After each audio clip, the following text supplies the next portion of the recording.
Good morning. So sorry. I was having some trouble. How are y'all? Hi, Keisha. Good morning. Happy Friday. Happy New Year. Yes, yes. Happy New Year officially. I haven't seen you. I know. How are you doing? I'm doing well. How are you? I am good, thanks. Thank you as always for being on. I really appreciate you. Welcome. No And I'm problem. trying to get my volume up. Hey, Keith, how are you? Good morning. I'm good. How are y'all? Good. Sorry, I don't know what was going on with my Zoom. I think Hey, everything wants Keisha. to be uploaded. It's like a new year. It was like got to get back into the groove of things. I know. My Zoom was like, it needs to be updated. It needs to be updated. I'm like, I just used you yesterday. So sorry for my text. Hey, Cynthia, how are you? Okay, and I see somehow maybe Tamara got an invite to Teams. Yeah, so I realized at the very bottom, it automatically generates a Teams thing. But I sent her a text asking her to click the Zoom link. All Yeah. good. And I just figured out I was muted, so I'm now unmuted, I think. I feel you, Cynthia. It took me a minute this morning. How are you? Fine. I'm on my phone because I'm multitasking about 8 ways to Sunday this morning. But I will at least be listening and we'll try to chime in if I can support you in any way.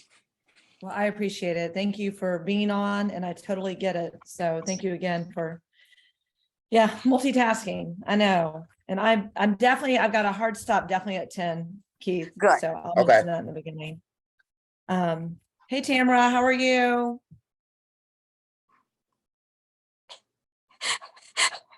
I know it's She made it. yay. Good morning, Tamara. Good morning. Sorry Good about the confusion. I know. My computer says that I have to update the Zoom app in order to use it on the computer, but it won't let me do it. So I have to take it into the, apparently. Yeah, I'm on my personal because I had the same issue because I kept Okay. trying to update it. It didn't even give me a notice. It just wouldn't do it.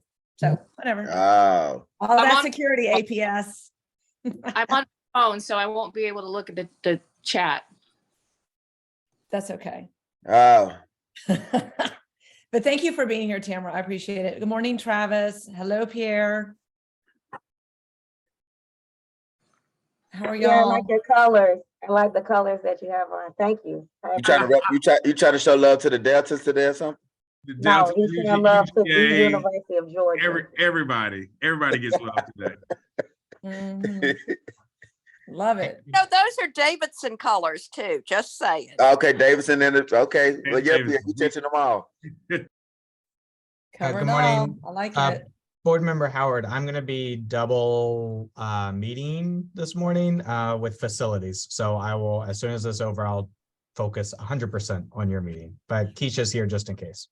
I appreciate you being here, Travis. No course. worries. I know a lot going on always. And yeah, I mean, I'm sure we'll have a mix of questions, and I appreciate you being on here, both of you, family engagement, and I'm sure we'll have some about facilities. So appreciate you being on to back me up and certainly correct me if I'm wrong.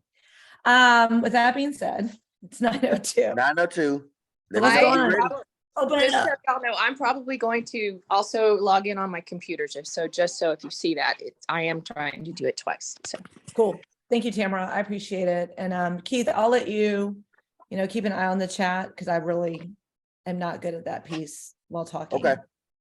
So thank you. And, Sounds good. we'll set our little ground rules. Yep. So let's do it. Thank you. All righty, let's go. First one of the year. That's right. Well, what?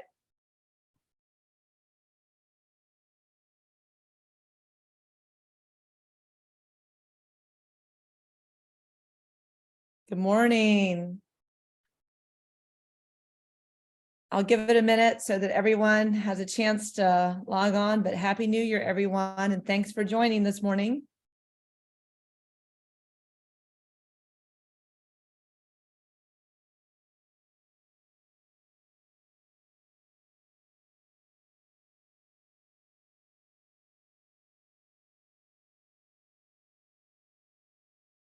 Good to see you all.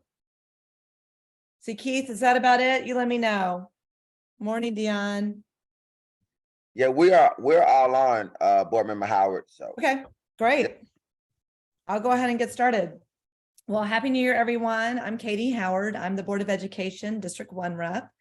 And this is my monthly virtual coffee. And thanks for being flexible and doing the second Friday of the month with the holiday. And I had a conflict last week. I needed to push it to this Friday. So I appreciate you all being flexible. From here on out, I should be able to have them on the first Friday of the month at 9 o'clock. And as I continually say, I am getting out even more in the community through PTAs and different events. And I'm always happy to come meet with people wherever works best for them. So instead of doing the community coffee in person on a regular set date, I'm just moving throughout communities. So certainly reach out to me if you'd like me to come with you, your neighbors, fellow parents, caregivers. I'm happy to do that, but appreciate this opportunity to do this virtually. So I will go on and dive right in. Everyone knows I love giving a report on our progress monitoring under our student outcomes focused governance. For those who aren't familiar with this model that the board has had in place and is actively exercising, we do a progress monitoring around our 4 goals and our guardrails. And we do that multiple times for our goals and multiple times for our guardrails, but each board meeting, we look at data related to one of our goals or guardrails. And this past Monday, because we met on the 9th, the second Monday this month due to the holiday, we looked at data around college and career readiness, and specifically around the percentage of students we have enrolled, 9th graders enrolled in AP, 10th graders that have scored 3 or above in an AP exam, 11th graders who have scored 3 or above an AP exam, have scored a passing score for an IB exam in 11th grade. And there's a particular type of IB where you take that exam in 11th, typically it's in 12th. And then for dual enrollment, students who received a credit in dual enrollment. So that was a lot. But it should be, and that data was broken up into subgroups, and the board asked some really good questions around that data, which, you know, obviously holds our superintendent and team accountable, but holds us accountable in terms of, again, asking what's going on, what's the reality for our students, and what we're doing to support things that are working and address things that are not. I'm giving that brief overview. If you'd like more details, which I hope you do, please visit our Assembly website, actually, that you can get to through our board website.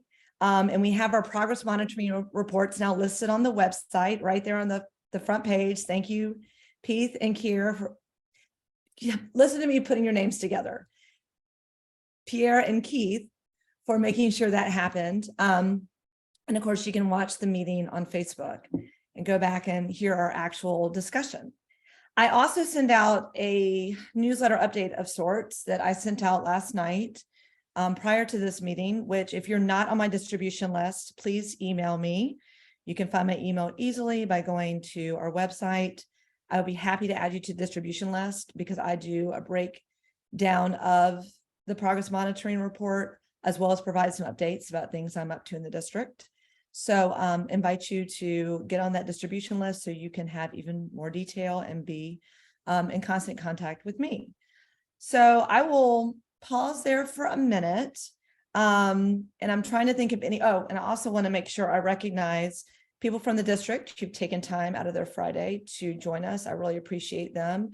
Keisha Copeland, I know, is on here. Hi, Keisha. She's with Family Engagement, and she does an incredible job of getting out into the community. So I'll let her wave and say hello for those who don't know her. She can answer any questions about family engagement, and I'm sure she'll have some announcements about some upcoming events to make sure we're connecting with our families and caregivers and stakeholders throughout the system. Of course, we have Keith Glass, who supports the board. I think Pierre's on here too. And Travis Norvell is on here. I appreciate him being here. He is in between two meetings, but he does strategic planning, engagement, and so many other things for the district, and really appreciate him always being here to support. So I don't have a whole lot of specific updates from December. I certainly got out to some community events. Love being at an event that was supported by the Browns Mill Food Forest for seniors in the community during the holidays, and connecting with them and student volunteers. I'm looking forward to MLK Junior Weekend coming up and getting out and doing some volunteer work. And I encourage all of you to do your service on Monday and every day. I will be volunteering hopefully with Big Brothers Big Sisters. I'm actually a big sister myself to a sixth grader at King Middle School, and it's been an incredible experience. So I'll put that plug out there that they're always looking for volunteers and mentors. I'll also be participating in another event with Islamic congregation in Decatur, which is actually going to be putting together care packages for Barack and Michelle Obama Academy. So I'm looking forward to doing that and bringing my kids with me, because I know we all want to set the example of that type of engagement, and certainly supporting our communities every day, but making a point to really get out there and do it collectively as a community on MLK Junior holiday. So I will definitely pause there because I'm sure we have questions. For those who haven't joined us before, we ask that you keep your questions to about 2 minutes so we have time to respond and hear from everyone. Keith is great at managing that process and helping me with that. Feel free to put things in the chat as well. Keith helps me with that too, because I'm not great at addressing questions and reading the chat at the same time. So thanks for bearing with me on that. And if you could just raise your hand if you have a question, we can start that way. And I know there's some other updates I can provide as well. I see Zach Murray on here and some others that I know are, definitely want to hear more or ask questions about other actions we took on Monday, particularly regarding FMP, Facilities Master Planning. So happy to talk about that as well. Keith, do we have anyone with questions? Oh, and I'm so sorry. I got to pause again. Board Member Briscoe Brown, I apologize. I did not recognize you and Tamara Jones. They are both on here, two of our at-large members. I'll let them say hello. Good morning. morning. Good morning. Appreciate them being here and for their support as always in the work they do at large. Oh, and I definitely want to highlight the fact that we have a brand new appointed board member for the at-large seat 9 position. As you all probably know, Jason Estevez, who did incredible tenure of service on the Board of Education, is now one of our state senators. We're excited about that and having him as a voice of advocacy for students throughout the state, especially around education and funding, which we need more of from the state. So when leaving his position, since it is so close to an election year for the odd years, you all probably know that with the new staggered board terms, the odd year board members or board seats, they'll have to run again this year, 2023. Jason being one of those will be election, or seat 9 being one of those will be election this November. So for the remaining 10 months, the board had to appoint someone, and we appointed Jessica Johnson. She will definitely do a phenomenal job of looking out for students throughout the system. I encourage you to get to know her. We had incredible candidates who put themselves forth. So it was a hard decision, but we feel confident in it and look forward to you all getting to know her as well. So yeah, she's definitely hit the ground running, got sworn in on Monday and had her first board meeting. So I'm sure she'll be getting out in the community even more, and I'm happy to support her in that as well. All right, I'm really going to stop talking now, at least in terms of what I was sharing, and want to hear questions from anyone. Yep. And so Happy New Year, everyone. We have reached the public comment portion of District 1 community meeting, but we will continue to follow our same practice. And that is, if you do have a question, we do ask that you raise your hand so that we can put you into the queue. And then we will take questions based off of that. So if you have questions at this time, please raise your hand and we can get you going. Anybody? This is a really quiet group this morning. It is. I completely understand, but, and I will look at the chat to see if anyone would rather just, Oh, here we go. We got Oh. for you. So we're gonna go. Right. We're gonna do Dion, Melissa, and then Zachary. great. What- And, oh, I'm sorry. One thing real quickly, Uh-huh. Diane Jacoby's on here too with, Go Team support. So the governance office. So thank you so much for being on, Diane. I appreciate all of the work you do to make sure our Go Teams are supported. So any questions for Diane? She's here as well. All right. Good morning, Dion. It's on you. Morning, everyone. I just dropped the kids off at Howard, so I am in the car. Sorry about that. Good morning, Dion. Thank you for joining Katie, us. good Yes, morning. we all get multitasking. Thank you guys so much. Thank you guys so much for having this meeting. Again, really appreciate the consistency of having it so that we can know it's coming and expect this opportunity to engage. It's really has helped build trust in the community. We are super excited to have a new principal starting on Tuesday at Howard for the first time in a long time. To that end, I was hoping to just talk a little bit about, there are some questions in the community about engagement with the staff and with the parents. And I know that there's some new policies being rolled out on engagement. We're just really hopeful that we can start off with building a trusting relationship and really over engage, as I think some of the new K-5 Virginia Highlands Elementary School parents had said in a meeting with Herring, to build that trust. The over engagement for staff, students, and parents is really needed. Since we hadn't heard anything, I did reach out to Matt Smith, and he did say we were supposed to hear something yesterday. He's now, I believe, standing still in for Anita Williams. And I do understand that our associate superintendent was out for a bit of time. I do know we had an interim associate superintendent who was filling in during that unexpected absence. But there hasn't been any engagement with the community. And from my understanding, any engagement with the teachers, no introductory letter, and no information to rising sixth graders at any of the elementary schools. So I'm hoping we can get some support on that sooner rather than later for everyone to make that happen. Yeah, no, I appreciate you. Sorry, that was a bringing lot. forth. Sorry, no, I appreciate you bringing that forth, Dion, and I'm We're excited. trying, and we're all trying to reach out. It's just this is going down a similar path that we went down this summer, and I just bring you back to what those new K-5 parents said at the meeting with Herring and with Travis. Over engagement right now is so needed at this community with staff, students, and parents. And we really need APS Central's office support on this and strength to make this happen in a timely manner for all of us. No, thank you. And I think we're all excited about Principal Hollis coming into that position. I've heard that Go Team PTO has reached out about doing like a meet and greet, and I'll certainly follow up with the superintendent and others to see what plans are from. We've the not heard district anything level. about a meet and greet from PTO or Go Team. And just to clarify, I hear they have asked about putting one together. So that should be forthcoming. But yes, I will certainly follow up to find out what, the district has planned specifically around making sure that Principal Hollis is available to engage with current parents and incoming parents. So who are interested in meeting her in And advance. and staff.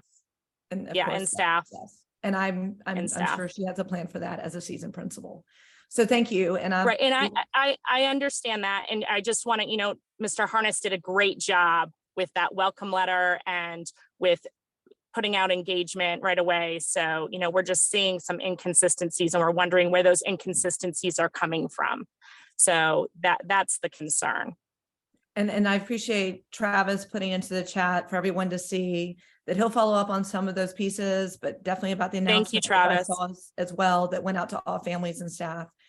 So If I could jump in quickly, Yeah, Katie. I mean, I please. think, and I've received communications from some of the parents there. And one of the concerns is that the parents, particularly rising sixth graders, some of them want to know what changes are going to be made you know, to the way the academics are structured at the school, because they're currently, like, the deadlines for private schools are like right now. And some kids, some families are really seriously considering leaving. And I would hate to have us lose families because they didn't get the information that they needed. Yeah, no, certainly talking about questions and concerns current and incoming families have. I absolutely agree. So I know Travis has received all that. Certainly I have, and we'll follow up as well. So thank you, Dion, and thank you, Tamara, for chiming in as well. All right, so do we have, is it Zach next? Yep, so we're gonna go Zach and then to Whitney. Good morning, Great. Zach. Morning, Zach. Hi, good morning. Can you hear me? Yep. Okay, cool. So yeah, I listened into the board meeting on Monday, and I think I have an understanding of where you all are in the FMP process. My understanding is that you all voted on a list of properties to add to the surplus list, and that before any further action is taken on any one of those properties, that the APS would engage communities. So I was just wondering when you expect the board to have that engagement process available to share with community around the portion of engagement with surplus properties. And then a second part to that question is, given that the FMP is not complete, why did the board move forward with disposal or surplus lists in the first place? And are you all looking at any additional data beyond what was featured in the Sizemore report, such as resident experiences, early childhood population, et cetera, et cetera?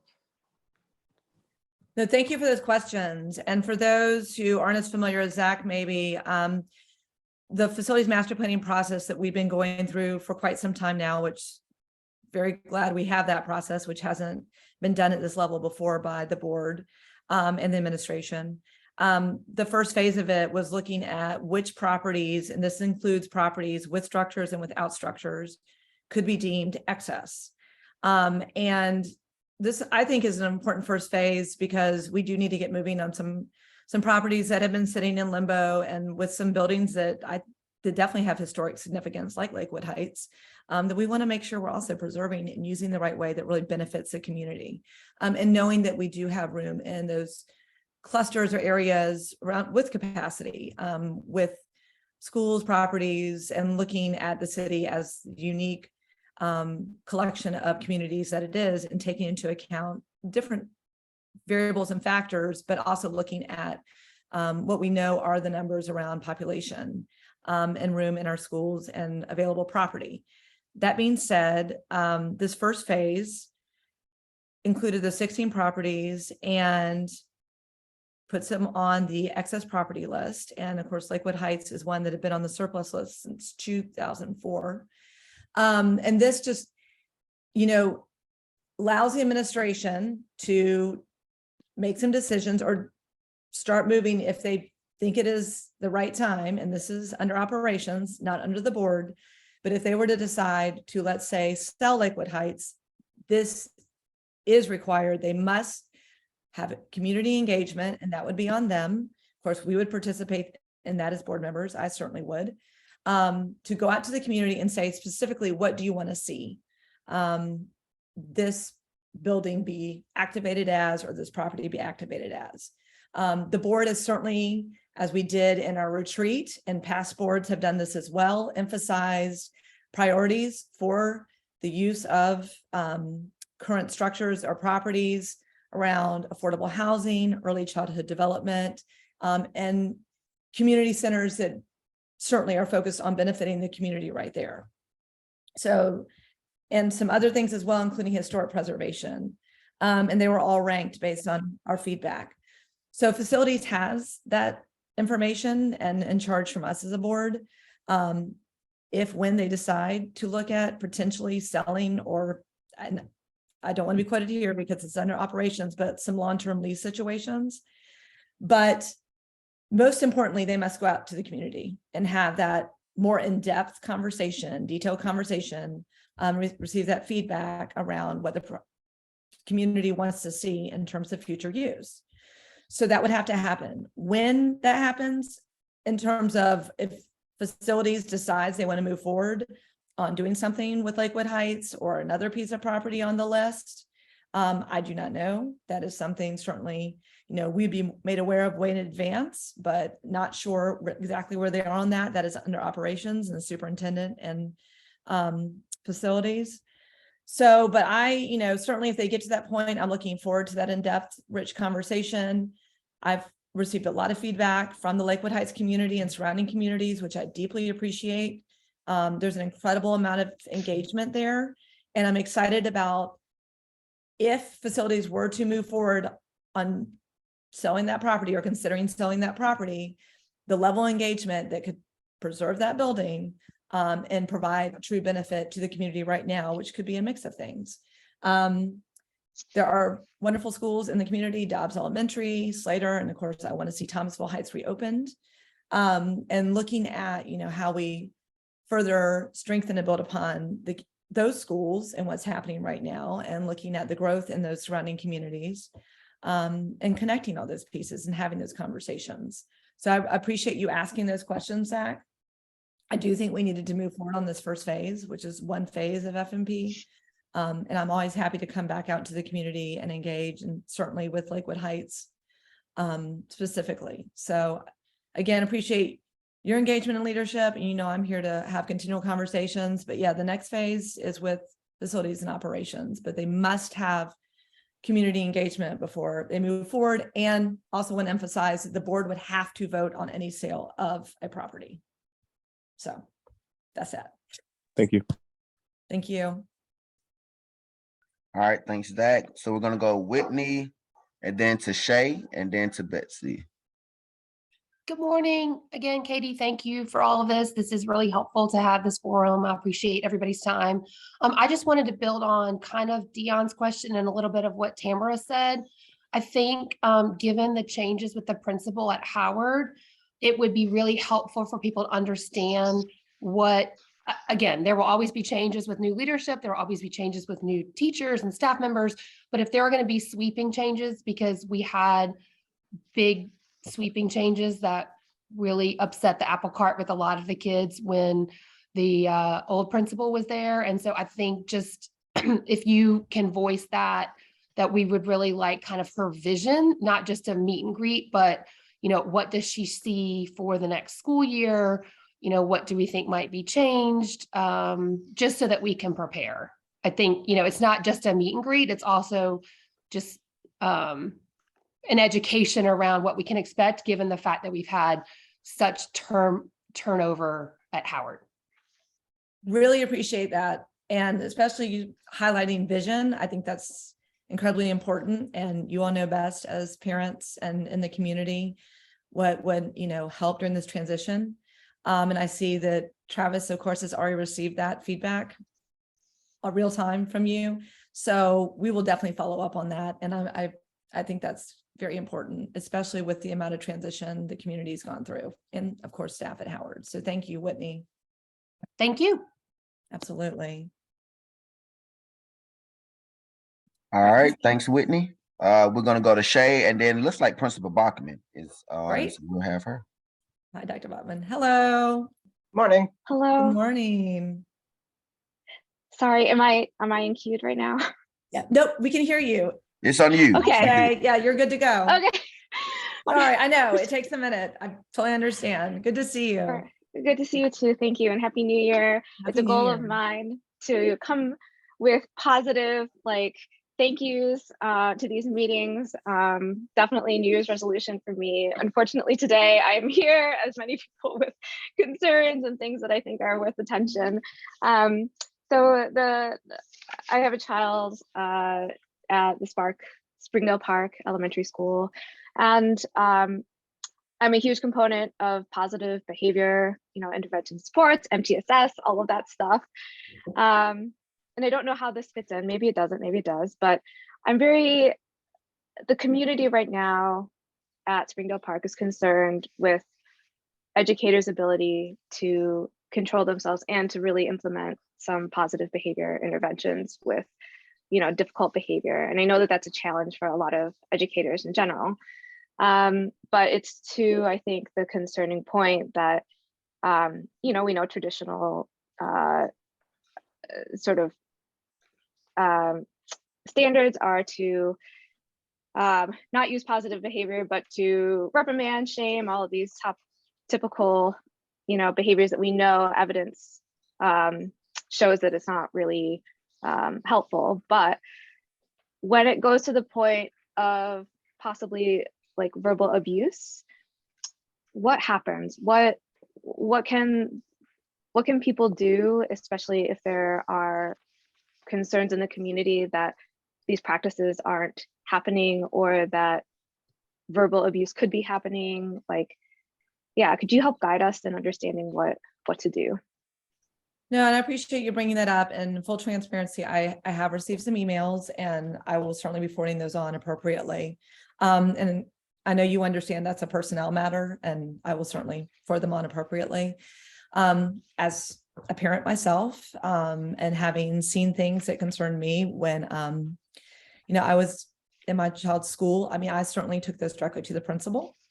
That's the first person you should go to with concerns around things you see that are unsettling or you think are inappropriate. But I want you to know too, regarding the specific concerns you brought up, and others have brought up, I am forwarding those on. And you all reaching directly out to the superintendent is appropriate as well. So, but yes, on the ground, my, straight answer is go to the principal, and every parent should feel empowered to be able to voice any concerns directly to that individual, because Okay. that is their job. Yeah, thank you. Does APS provide any positive like PBIS training, and what's standard practice and expectations for educators? Oh, absolutely. And I mean, I'm not the person who can go into all of those, but certainly, and we all know that one of our guardrails is around fear. Well, the superintendent will not allow there to be a culture of fear, retaliation, or intimidation at any level in the school system. I hold that guardrail, very seriously in terms of accountability on my end and expecting accountability from the superintendent, as I know my colleagues do as well. And I'm thankful we have that as a guardrail. Unfortunately, we've had a history in APS where there has been fear, retaliation, intimidation, and we've seen the outcome of that and how it's affected children directly. And we're not unique in all school systems. I mean, we are people, so things happen and we need a lot of support. But there are things obviously that cannot be allowed. All that to say, there needs to be thorough investigation and, fair treatment of all employees too.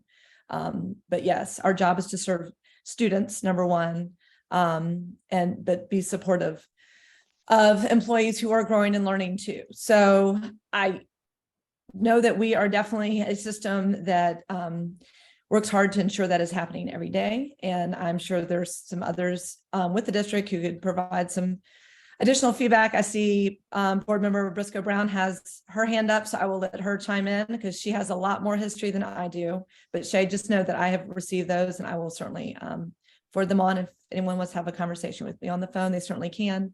And do want to emphasize there is a ethics hotline too, where people can report things anonymously, and our internal compliance director checks that line too. And I encourage all employees or anyone who has a concern staff-wise to report things through that hotline as well, so it can have, even though the internal compliance director does not do that direct investigation, they do initial investigation, I should say, and monitor that hotline and send things on appropriately. It is an important thing to highlight that the district has, and we want to make sure it is working properly. So thank you, and sorry, Cynthia, I didn't mean to go on so long. That's okay. Thank you. And actually, I was getting ready to lift up the hotline as well. That has been a very, very effective tool for not only employees, but members of the public, like our speaker there, to to report things that concern them. We can assure you that those complaints, those concerns are taken seriously. They go directly to OER, the Office of Employee Relations, and every single one of them is looked at, is investigated. That is a real commitment that our HR director, Nicole Lawson, has, and that has already proved to be a very effective tool for resolving issues like this in the school, even if they don't rise to the level of an official ethics complaint. They can be a red flag for concerns within a school or a system. You don't have to use your name. Obviously, if you leave your name, it helps in the investigation. But you don't have to. So if you're not comfortable doing that, you can do that anonymously, and that's a very good way if you are uncomfortable going to the principal, or if you have and you feel like your concerns haven't been addressed. That's a very good place to raise your concerns. So I urge you to do that. Keith, I don't know whether we could put information about how to find that in the chat, so that if people want it, it's readily available to them. Thanks a lot. Yep, I'll work on that now. Thank And you. thank you, Dion, for highlighting how you can get to it quickly by clicking the orange ethics button. And let's talk, because it connects to Let's Talk too, which is great. And thank you so much, Cynthia. That's for backing up what I was saying with a lot more detail, and certainly confidence in that hotline and the people who are monitoring it, and how you can be anonymous in reporting things, and that we want to make sure people use it and don't hesitate from doing that because they're concerned about retaliation. That should not be the case. And if someone feels that way, that needs to be another conversation too. So thank you. All right, so Dr. Bachman, is Dr. Bachman next? She Proud is. principal of my alma mater. All right, good morning. Thanks Good for just a morning. minute, Thanks so just a much for minute. being here. So I can just add a couple things just to answer a question, if you don't mind, about the, so there is PBIS training on the 20th of February for teams, schools that have teams. So I do know that's going on February 20th. That's a work day. And then two, just to kind of address about when a principal comes in, mission and vision, that kind of thing. Just know that the principal coming into a school we take our cues from the Go Team strategic plan, the school mission and vision, the system mission and vision, that kind of thing. So, that's kind of how we operate as principals. We don't necessarily come up with our own mission and vision. It's better to get on the culture of the school and execute the vision and missions that are already there. So just about when principals come in. And then the third thing, I wanted to just talk about for a second, or ask about the surplus properties. And, one of the problems, as we know, in Atlanta is affordable housing. Absolutely. But in drilling down a little bit deeper, it's affordable housing for teachers and all staff members. And for a long time, I've thought about the properties that we have, if they could be converted into some kind of small apartments, small, people out of college, they're used to living in small places. So, but it would be an incredible perk to be able to say to a teacher, for 2 years, we can give you this, maybe rent-free, half rent, to try to entice them. Maybe it's 3 years, but we could convert some of these properties to apartments, so that people could live close to where they work. Our teachers spend hundreds of dollars on gas driving in from Ellenwood, Marietta, just all over the place, Douglasville. And it would just be a really, really nice perk that nobody else offers, and would be so appreciated for our teachers. So if that's just something we could think about, if we're talking about affordable housing, converting, I think it would be an incredible thing to offer teachers and faculty members, other faculty members. But for new teachers coming in, it would be really life-changing, and we might be able to keep teachers longer. So just some thoughts there. I love it that you lifted that up, particularly you, as someone who definitely knows what's going on in the system for our educators. I think about that all the time. I think about affordable teacher housing all the time. And, you know, I'm careful not to put my opinion out there all the time. Definitely want to hear from the community, but when we say affordable housing, we have got to zero in on the fact that we need to support affordable teacher housing, educator housing, staff housing for everyone, bus drivers, people working in our cafeterias, our educators. And yes, it'd be a wonderful incentive to make sure, you know, we draw and retain incredible employees throughout the system. So we have opportunities, that's for sure. So looking forward to seeing, you know, what steps come next from facilities, which of course under operations, as you well know, and keep the feedback coming because I think it's critically important. And I've received some of that, Dr. Bachman, in the community and from teachers I know who have been fortunate to live in the community near their schools and making sure that they can stay there. So thank you so much for lifting that up. Sure, thank you. Absolutely. And for highlighting the PBIS training, that's great. So many things going on in the district that, you know, board members don't know, and not our place to know always, but being aware of that is great, especially since that question came up today. And of course, thank you for highlighting the importance of the strategic plan through the GO team.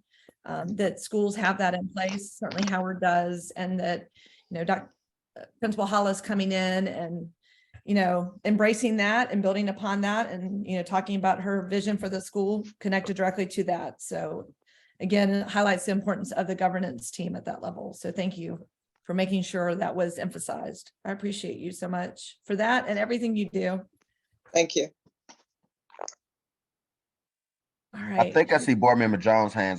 Oh, sorry, Tamara. I apologize. Please chime in. No, that's okay. I Yes. just raised my hand. I just wanted to chime in and say thank you to Dr. Bachman for raising that. And I really look forward to the development of this process that Katie alluded to before.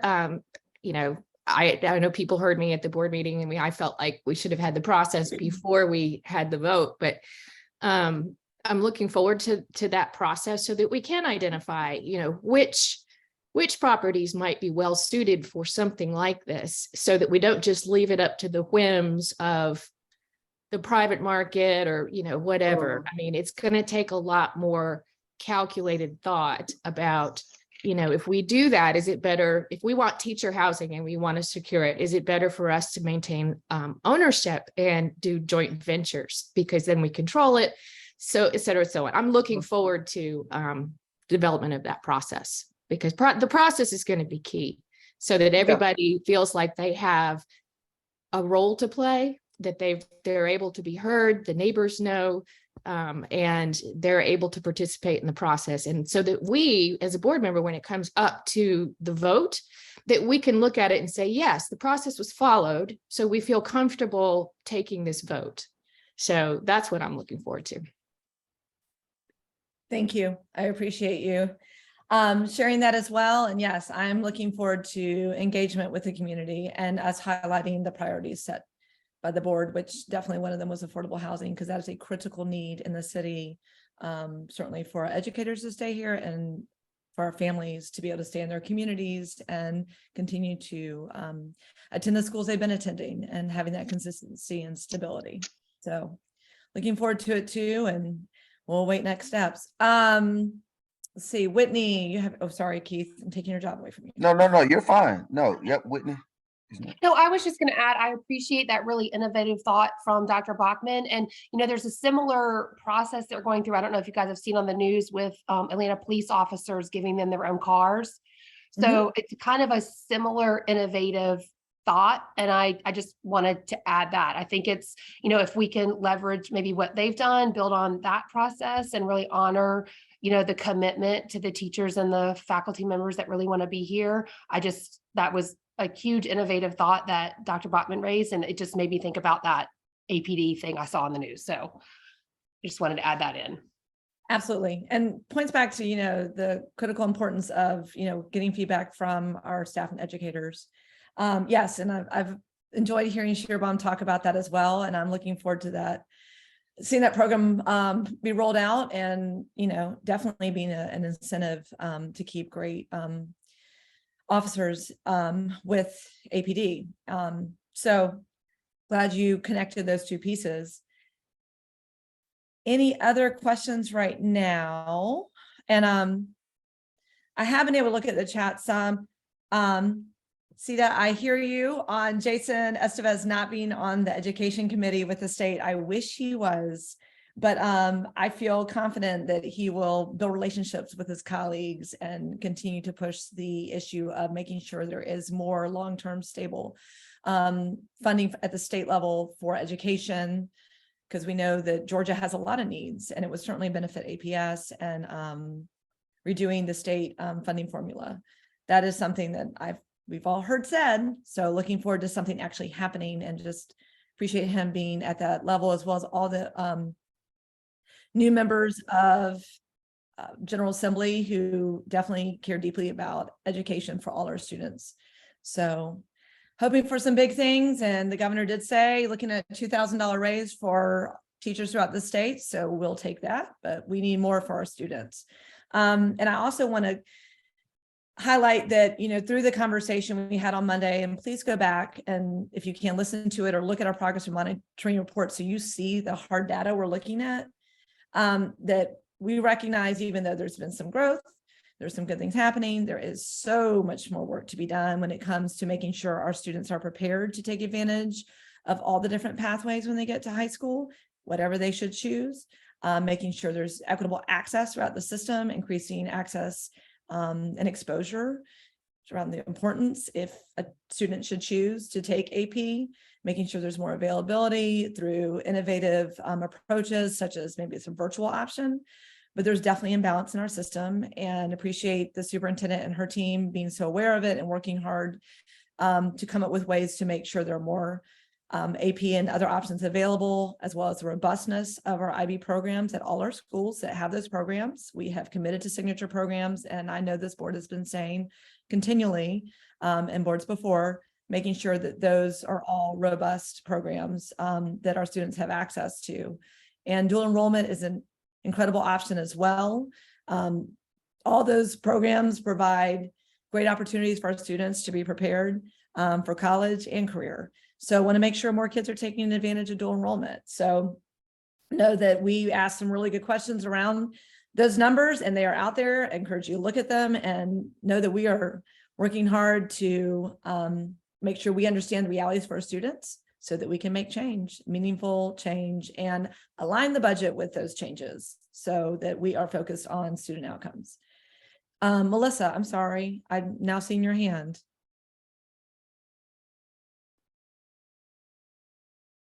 I think we lost her. I'm sorry, Melissa. Melissa, are you there? Yeah, I think she You still there? dropped off. She's like, I'm tired of you going on. Oh, there I she really goes. wanted to highlight that because She's coming I back. thought it was a really critically important discussion and conversation on Monday. So make sure people know that's what we're looking at, or that's what we did on Monday. And every board meeting, we look at different sets of data around our goals and then our guardrails. So a lot of development and hard work coming around those metrics as well. Melissa, are you there? You there, She's Melissa? back on. Great. It's your floor. Hey, I'm sorry. I've got really weird connection in my car and I've been in and out.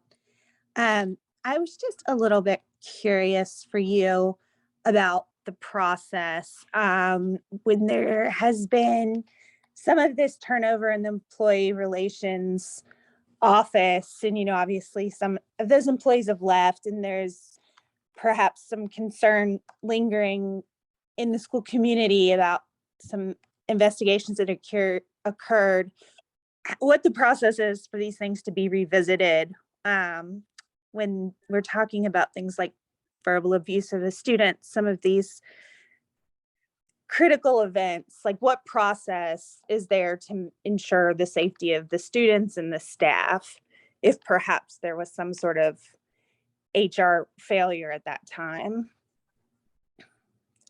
Well, I think my initial response to that is that if a employee, a parent feels like they have not gotten an appropriate response or they feel unsafe, and that's, they haven't gotten an appropriate response from a principal or from a higher level, like definitely to go to the hotline. I mean, people have got to be specific in that hotline. So, and again, it can be anonymous about what they see going on. And there is follow-up to that by people who are held to a standard that they must, do a thorough investigation and be fair. So that's my initial response to that without knowing every single layer and detail to that process. Again, each situation is unique, and starting with the principal, who, they are trained in this, the safety and security of their students and staff is paramount. That is their job. One of their jobs. Obviously, you can't fully educate students and have staff do that work unless they feel safe and secure in their building, in their environment. So that's priority number one, right up there with educating our students. So if someone is not feeling like, their voice has been heard, or that there hasn't been a thorough investigation of the issue, right now, I would say definitely they need to reach out through the hotline. So I don't know if that I can't fully answer your question, because this is a personnel matter. It does come under operations, but Right. And I didn't want to, push anything specifically, just generally understand how to request that something is revisited. And you're saying that's through the hotline. If someone has not received what they feel is a thorough response to the principal through maybe HR or whoever it is, I would say back through the hotline if they're feeling unsafe, not feeling secure and supported. So that can be it can be revisited regarding whatever detail it is that's been brought forth once more. Okay. And I don't know if you heard me earlier, for the emails I've gotten, I'm certainly forwarding them on appropriately. Okay. Thank you, Katie. Thank you, Melissa.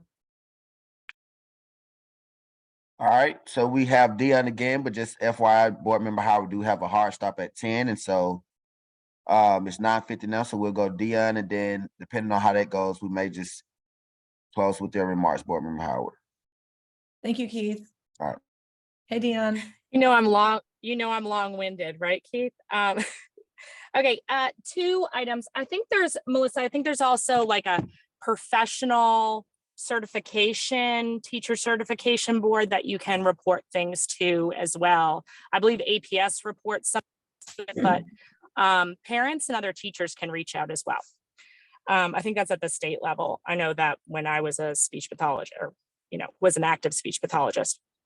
My question, Katie, so we had heard rumblings from the facility master plan about our cluster and how many students were at Midtown, and how there might be some shifts in the future.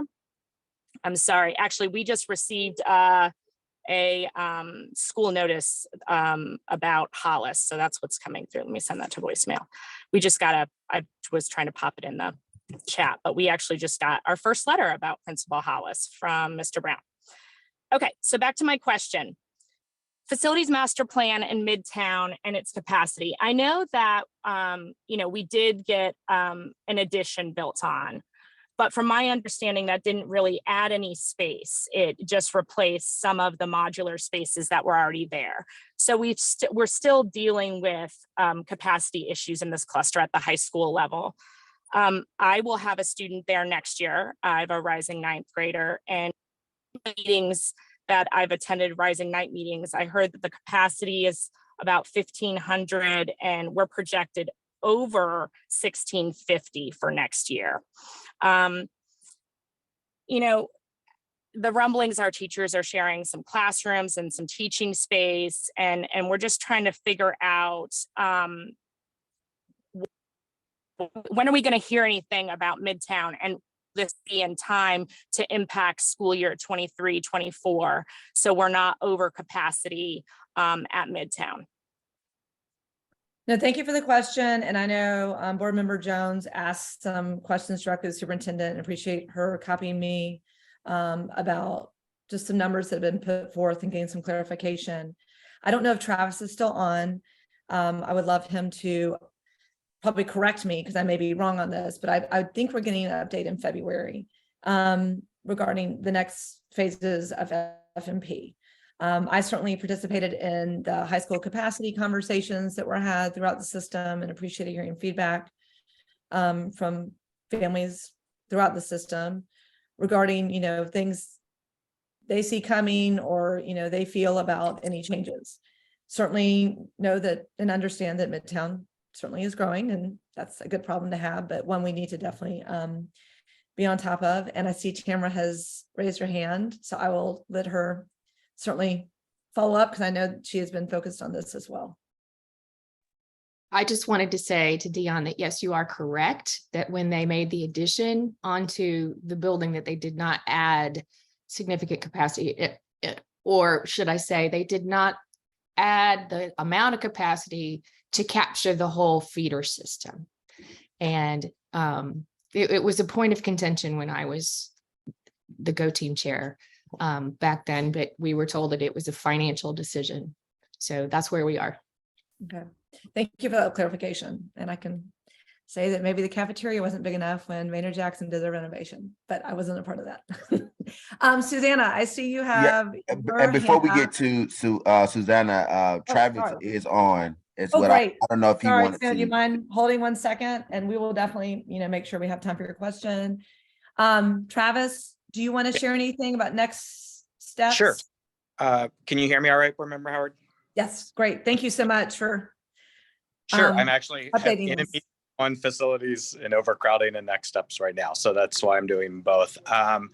We are scheduled to start this year our annual review process of projections and capacities that came out of Facilities Master Plan, that with a board report that goes in February, that then kind of launches looking at what schools are overcrowded.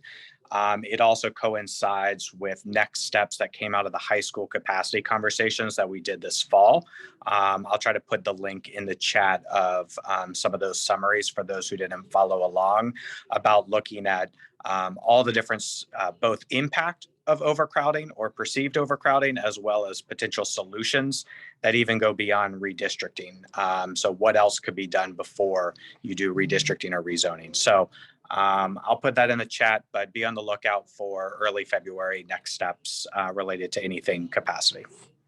Fantastic. Thank you so much. And Travis, a follow-up, are we expecting to see any impacts on our capacity or others around us for the school year 23-24? No. No, and Travis has said that in a meeting that I've been at. Any redistricting. Okay. I just wanted to rezoning- clarify. Sorry, I will have 3 kids at next year, one at an elementary, one at a middle, and one at a high school. So it's a lot to keep organized who's going where. Any redistricting or rezoning won't take place when they go through this process, won't take place until fall of 2024. So nothing for next school year. And then I believe the board approved the policy related to legacy. So you can also, I'll try to find that as well. You can see at the high school level what the default legacy or grandfathering grade levels are as well. Yeah, and I remember seeing that. Thank you, Travis. And Susanna, thank you for waiting a minute. Hey. And Travis, thank you so much for that follow-up. Hey, how are you? It's good to see you. I know we have a very quick to end, and you may need to follow up with this, and that's totally fine. But because this letter just came through about Howard, which I could not be more excited about. Ms. Hollis, so excited that we got somebody who's in APS, knows the community, all that kind of stuff. I just quickly have a little bit of a question, just maybe you can give me some background if this has really ever occurred. We got the email and saying that our interims are going to stay through the rest of the year and do the day-to-day operations. I thought we were under the impression there was going to be a transition period, but this was Miss Hollis's school. Is this what we've done in the past? Is this historical? I know when Miss Hollis just left Sylvan, I think there was a transition for like a couple weeks with her and the new principal. I'm so excited about her coming in, and I think she's going to bring so much and so much confidence and like, just rebuilding a lot of what we've lost. I'm just a little bit concerned, and it may just be me not understanding it, the wording of this letter that we just got. I mean, I am also disappointed the parent meet and greet is on Wednesday, which is just around the corner. And I know I'm looking at this time, I can't even be there on Wednesday at 6. I don't have enough time to rearrange practices and carpools. But do we have a model for this? I mean, do interims usually stay for another 4 months after a principal? And then how do we manage that? Is there, and like I said, maybe I just don't know enough about transitions within APS, about how this has happened. And if we need to follow up later, because of the timing of this and because we're on, I just wanted to go ahead and ask. Yeah. And I know I already got 2 texts from people asking me the same thing since I've gotten this letter. So do you have any, and you might not have seen it, but it just says that the interims will stay on the rest of the year and do the day-to-day operations, and Ms. Hollis is going to be focusing on next year. So why are we starting in January if she's focusing on next year? Yeah, and I definitely can't answer that, but I can certainly follow up. And I don't know if Travis or anyone on with the district can provide any insight. But I would rather follow up with you and get more details from the superintendent. Yeah, I know you're not operational. I just didn't know if this was a history of normally how transitions are done or not. I don't know. I mean, to be honest, my experience has been that, and I've gone through a lot of principal transition in my kids' tenure, a lot, which it just happens for multiple reasons. People taking advantage of other opportunities and retiring or this, that, and the other. But typically, of course, they were coming in for the next school year and not coming in right now. So this is a unique timing situation. So I'll just put that out there because, and when we have had principals leave in like December of a year, which is very difficult. Yeah. The AP has stepped in as a principal. Which, totally. already there. So that's what I've experienced. So having that totally new, well, I know she's familiar with the school, but her coming in at this time, leaving another school, who knows what transition is there for Sullivan Hills. Anyway, I'd rather get specific details from the right people and follow up with you. And then I'll let you pass that along. Okay, through your thanks. role with Howard. I would appreciate you doing that and helping me with that feedback. Okay. To everybody. Yeah, totally. I appreciate it. Sorry. And the timing. No, don't apologize. It's a great question. And I'm glad you're asking that. And I'm glad you're asking it in this forum. So we can definitely follow up. Thank you so much. Thank you, Susanna. And Well, And we are Katie, as a perfectly board member, timed. please keep advocating for virtual meetings when there's in-person or a recorded component so we can attend. We really appreciate the board doing that. Thank you, because this is again a Absolutely. last-minute meeting with no virtual or recorded options. So please, as a board member, we can't thank you enough for adding that to the charter contract last year for go-to meetings. Great. No, thank you, Dion, for bringing that forward. Oh, and this is extremely important before we get off. Happy birthday to Tamara. I did not know it was your birthday. That is terrible. Thank you. I appreciate that. Thank you for being here. I'm Happy sorry. birthday. Thank you. Appreciate at the beginning. Friday the 13th. Woo-hoo. I'm sure you're going to have a special way to celebrate. That's great. It's always pretty lucky for me. So We'll really appreciate you being here, especially on your birthday. I know you would be here no matter what, but happy birthday to you. I hope it's a wonderful day and a great weekend, a great holiday weekend, and that everyone gets out there and does some service on Monday in honor of Dr. King and celebrating his birthday, which is actually Sunday. So appreciate you all as always. Thank you, Keith. Thank you, Keisha. Thank you, Travis. Thank you, Pierre. Thank you, Tamara and Cynthia, and to all my colleagues who I know are doing the hard work of our now all female board. Look at that, y'all. And I'm never going to apologize for that, but we've definitely had some all male boards in the past. So excited to see, this group of women get some things done for students. So thank you all as always for your engagement. Please email me to get on my distribution list. So getting even more information about our progress monitoring and things I'm up to. So yeah, look forward to seeing you all out in the community. And if not, I will definitely see you hopefully in February at the next virtual opportunity to meet. Appreciate all your questions and feedback. So, and we'll circle back with things we committed to following up on. Thank y'all again. Take care. Have a great weekend. Have a Thank great you, weekend, Katie. everyone. Bye, everyone.